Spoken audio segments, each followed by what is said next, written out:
नमस्कार. आज आपण तयार करणार आहोत बिर्याणी मसाला. त्यासाठी लागणारं साहित्य आहे धने, जिरे, हिरवी इलायची, काळी मिरी, चक्री फूल, शहाजिरे, मोठी काळी इलायची जी मी सोलून घेतलेली आहे, तमालपत्र, लवंग, दालचिनी, जावित्री, बडीशेप आणि हळद, मीठ, लाल तिखट आणि घरगुती कांदा लसूण मसाला. आता गॅस ऑन करून त्यावर तवा ठेवूया आणि तव्यामध्ये हे सर्व खडे मसाले 1 मिनिटभर परतून घेऊया. हे मसाले सतत हलवत राहायचे, नाहीतर करपतील आणि ह्याला एक सुगंध यायला लागला की आपण गॅस ऑफ करणार आहोत. आता मसाले एका प्लेटमध्ये काढून घेऊयात. आता सर्व मसाले थंड झाले की आपण ते मिक्सरमधून बारीक करून घेऊया.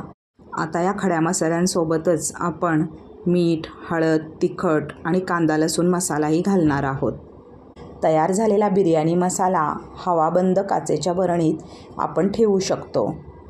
तर माझी ही रेसिपी तुम्हाला आवडल्यास लाईक करा, शेअर करा आणि सबस्क्राईब करा.